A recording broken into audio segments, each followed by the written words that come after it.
The bank didn't call about fraud.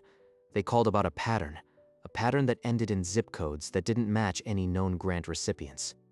Anthony Vaughn had signed the annual report that morning with pride.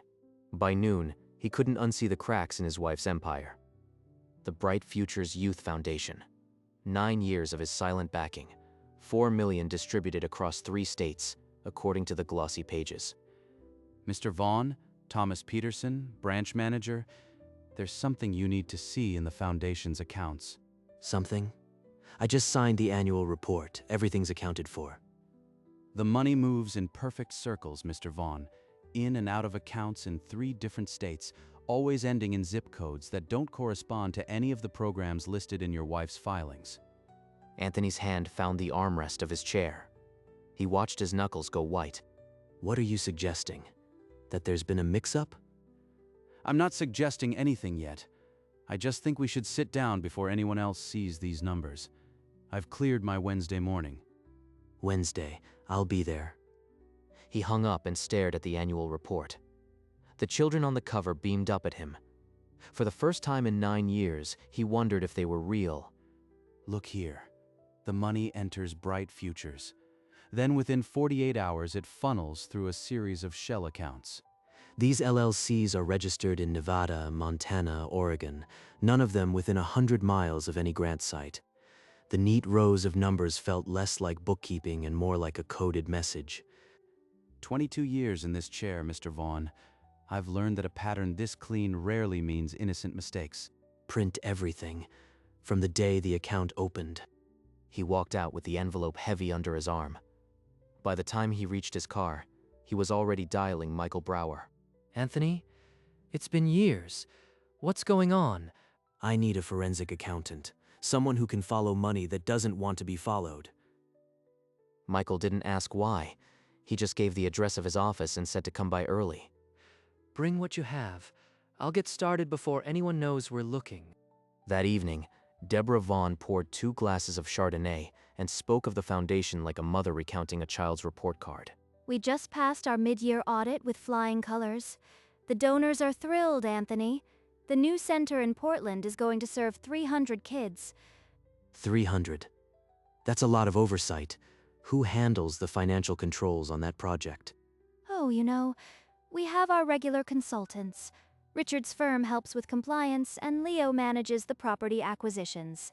Richard is her cousin. Leo is her stepfather. She said it like she was reading from a brochure. I'd like to see the audit sometime, just to understand how it all fits together. Of course I'll have the office send you the summary.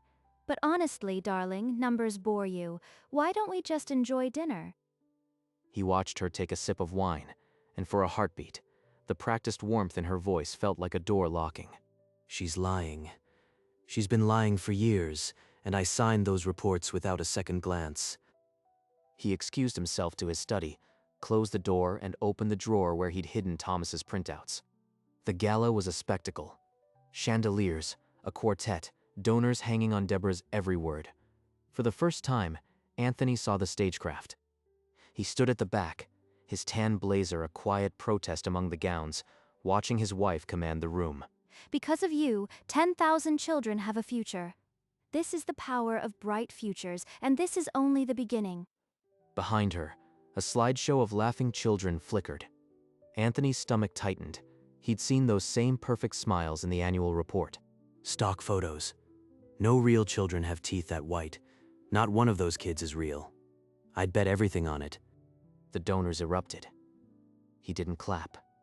The sound hit him like a wave and left him cold. Wasn't it moving? The room was with me completely. This is our legacy, Anthony. The photos were effective.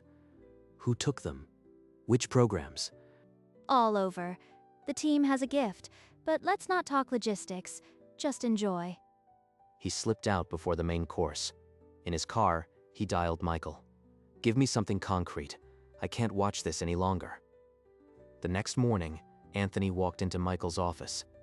The accountant didn't waste words. I traced every LLC, 6 of them. Every single one traces back to a Vaughn family member or close associate. Cousin Richard. Stepfather Leo. Her college roommate Vanessa. And they're all in different states with no offices, no staff, just mail drops. She built an entire network to drain every dollar, and she's been doing it for years, right under my nose. The paper trail is obvious. Vacations, cars, a property in Tahoe under her maiden name. The money never touched a child. Give me the hard copy. I'll need to verify something myself. He took the folder, the weight familiar now, but the names inside made his chest constrict. If even a fraction of the donors knew, the foundation would be ash overnight. But that's not my job yet. He left with the file under his arm, already planning the next step. The list was no longer numbers. It was a family photograph, smudged beyond recognition. That evening, he found Deborah in the kitchen, humming as she arranged flowers. He poured himself a scotch he didn't want. Saw Richard at the gala. He's getting a lot of foundation work these days. How's that compliance contract structured? Richard's firm is top-notch. He's been essential for compliance. You know how complicated the tax filings are for multi-state nonprofits. And Leo, property acquisitions for a charity that doesn't own any program sites? We're exploring community centers. It's strategic planning, Anthony. Why are you suddenly interrogating me? There it is. The armor. She'll never admit a thing. I can't push harder without blowing my cover. Just curious. The annual report got me thinking about the operation. No need to get defensive. I'm not defensive. I just don't appreciate the tone. This foundation is my life's work, and I won't have you undermine it. He nodded, the lie tasting like copper. She was too good at this. The only way to beat her was to become a ghost in his own house. He excused himself again. In his study, he locked the door and began duplicating every document Michael had given him. That night, Michael sent the deed. Deborah Carter, paid in full with foundation wires, a lakefront lot in Tahoe. He told Deborah a supplier story. By morning, his car crunched gravel at the Tahoe address. A glass cathedral bought with money meant for backpacks and meals. He walked to the window, cupped his hands. The living room was pristine, unlived in, a monument to theft. He photographed the address plate, then the lake view that held no child's name. She didn't even try to hide it. She knew I'd never check. 3 photos. That was enough. He turned away without touching the door. He drove back, the folder beside him now fat with something heavier than paper. By evening, the prints were in the file. He locked the drawer and sat in the dark.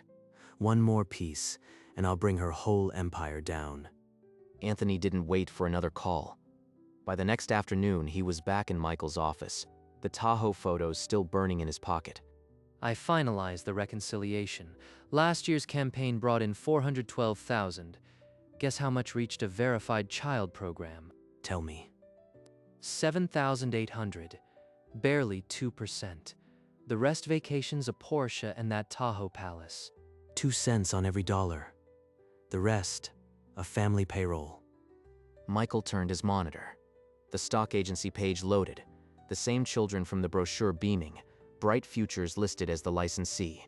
These are the brochure photos, every single one. Purchased 3 years ago. Not one real beneficiary. The children never existed. It was all cardboard and lighting. Anthony leaned forward, zoomed in on a little girl's face. Perfect teeth, perfect smile, and no debt to Deborah Vaughn. He shut the laptop lid. The room fell silent. The last illusion had shattered, and he was sitting in its dust. He returned to an empty house that night. Deborah was at another fundraiser. The silence felt permanent now.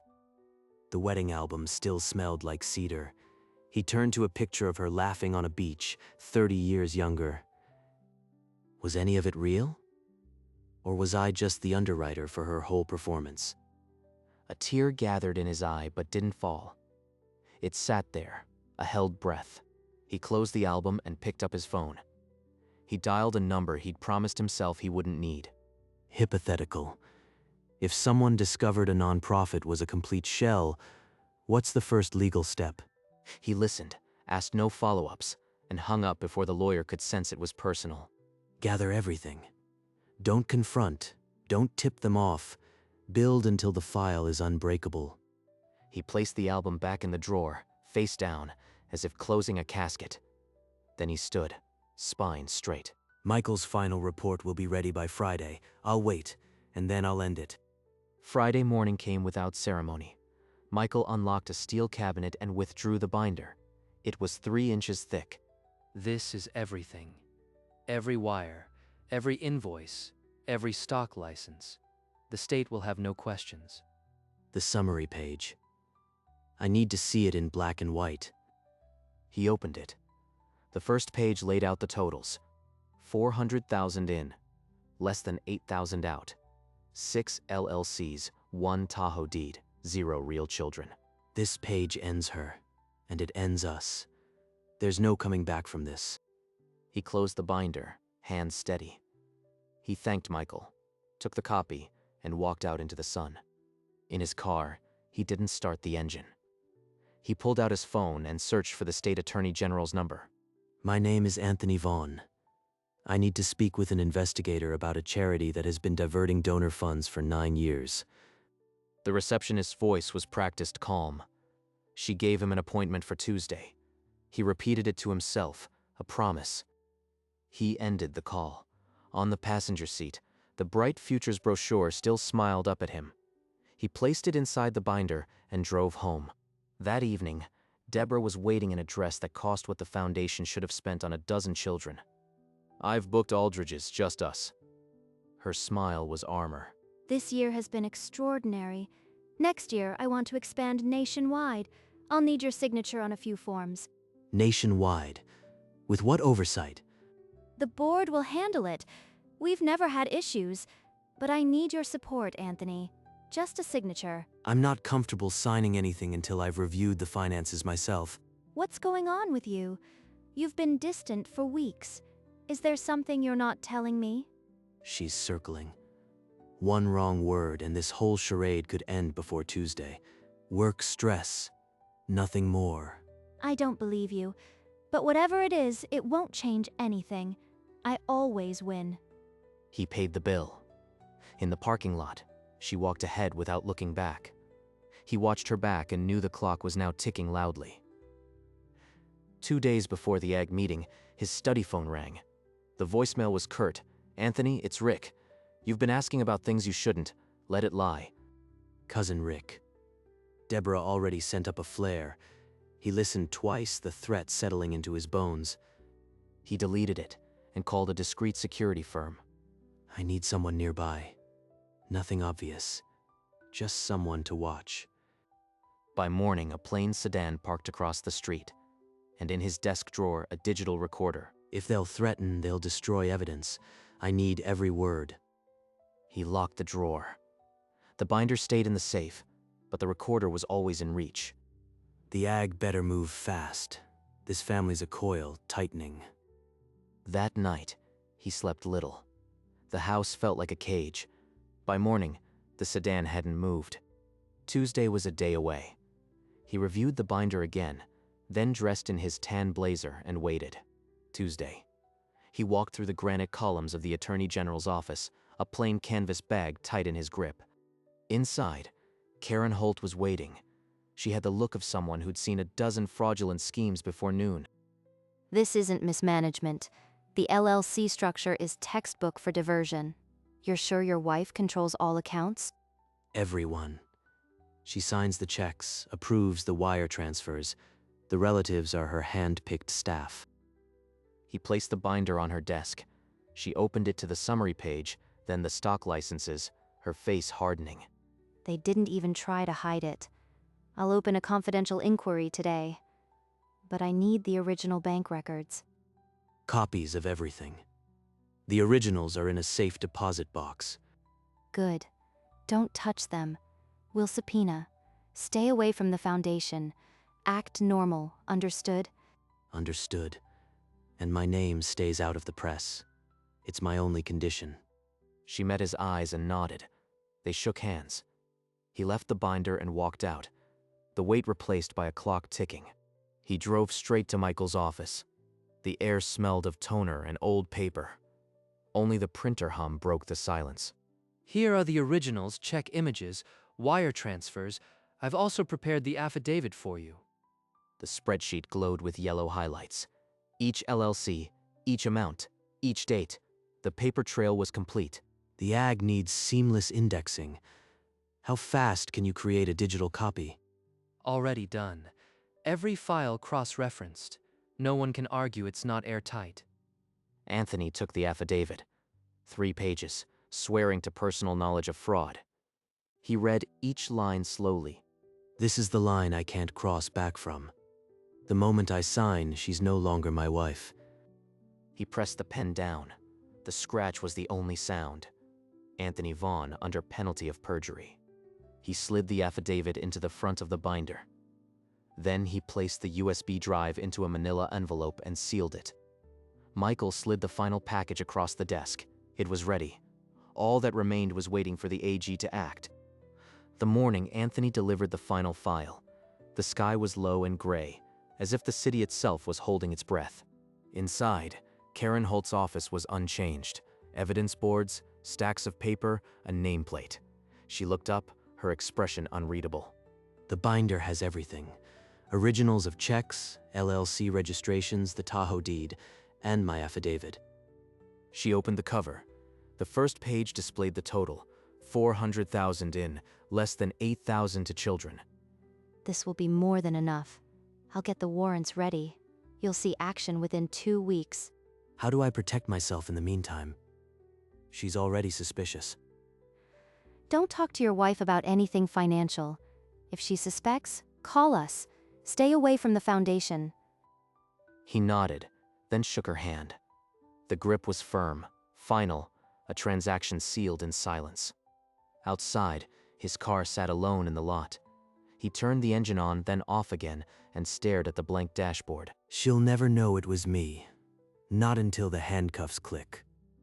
3 days after the file submission, the house felt wired for an explosion. Deborah cornered him in the kitchen before he could pour his coffee. You've been distant for weeks, Anthony. You flinch every time I mention the foundation. Out with it. She's closing in.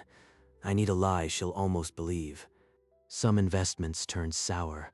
I've been trying to recover without worrying you. It's nothing. You've never been a good liar. What's her name? The accusation landed like an unexpected gift. Let her think it's an affair, safer than the truth. He held the empty coffee mug. Offered nothing else. The lie was thin, but she had no proof. I expected more fight. You're not even trying to convince me. Pathetic. He walked past her without a word. In his study, the lock clicked. He leaned against the door, breath shallow. A few more days. Just hold the line a few more days and the whole mirage collapses. 4 days after the kitchen standoff, the study phone rang. Karen's name lit the screen. We're executing the search warrants now. Both the foundation and your home, simultaneously. Stay clear. Home too. She'll know it's real now. No taking it back. He drove to a coffee shop 2 towns over, ordered black coffee, and sat where no one would recognize him. On the mounted TV, a news chopper showed agents in windbreakers carrying boxes into the Bright Futures office. The crawl read Charity Investigation. They let out filing cabinets and a desktop computer. An hour later, her black sedan peeled from the rear lot, a scrum of cameras and shouting reporters in pursuit. He returned home to a strange quiet, the front door untouched, but Deborah's bedroom door shut firmly. She's not crying in there. She's on the phone with her lawyers, spinning her next fiction. He went to his study without knocking. The house held its breath, waiting for the next tremor. The next morning, 2 officers read the warrant at the front door. Deborah's composure didn't break until they produced the indictment. Anthony watched from the foot of the stairs as she was let out, tailored slacks and a face like cut glass. She didn't scream, didn't cry. She looked at him, and the silence said more than any accusation. I need the divorce petition ready. Today. I should have done this the moment I saw the Tahoe deed. In a private room, he signed the petition, the gold wedding band catching the lamplight. He didn't wait for the ink to dry before slipping the ring from his finger. It's over. The marriage, the charity, the lie. The lawyer took the papers. Anthony walked out into a morning where his name was nowhere in the public record. That night, the house was a tomb. He slept in the guest room, the silence finally feeling like his own.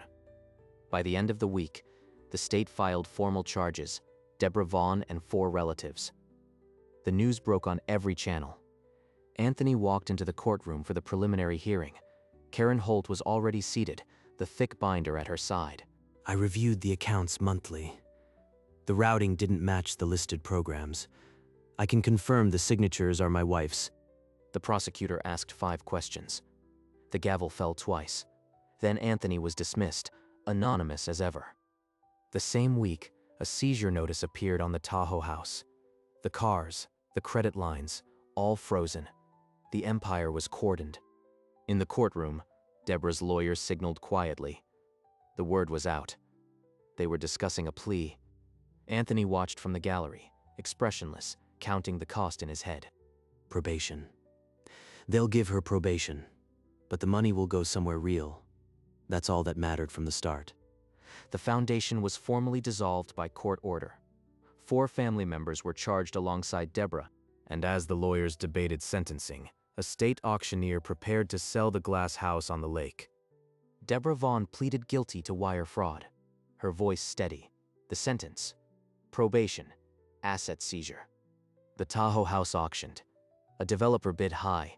The court routed the proceeds to 3 charities. Michael sent the transfer confirmations. New Horizons, a Portland shelter, a food bank, ink barely dry. That afternoon, Anthony signed the divorce decree, the last paper linking their names. 9 years. A plea bought her probation, but the money would do what it was meant to.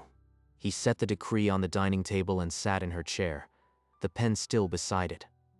The house was silent. Not a held breath, just silence. He didn't call anyone. He didn't pour a drink. He sat until the room dimmed, and for the first time in months, the weight on his chest loosened. Not joy, only a quiet absence of the lie. Outside, the streetlights flickered on. He didn't move. The money was finally with children who were real. He did not remember walking to the bedroom. He collapsed, still in his tan blazer, shoes undone. The bed was half empty, the far pillow untouched for weeks. He didn't turn toward it. On the nightstand, the alarm clock read 9:40. He closed his eyes and didn't open them. When he woke, the clock read 9:40 again, but this time the sun fell across his face. He sat up on the edge of the bed, barefoot, shirt wrinkled. The house was silent but for the hum of the heating. 12 hours. The longest I've slept in a year. He walked to the kitchen, made toast, and sat at the window. His phone buzzed with messages he hadn't checked in days. Lawyers, news, condolences. He silenced it. The street outside was ordinary. A neighbor walked their dog. The world hadn't noticed. It's done. Weeks later, the sign above a playground gate read New Horizons Children's Fund. Real children ran behind a chain-link fence. Anthony stood at the fence, anonymous, wearing a windbreaker instead of his tan blazer. A girl chased a ball, laughing. A boy opened a library book in the grass, feet bare. This was what the stolen money bought now. Not brochures, not speeches, just this. He didn't go inside. He didn't need to. His name wasn't on any plaque here. He watched a moment longer, then turned from the fence and began walking away. As he moved, the ghost of a smile touched his lips. The children's laughter faded behind him, swallowed by the ordinary sounds of the city. He kept walking, hands in his pockets, shoulders finally loose. And for the first time in 9 years, the air around him tasted like a new season.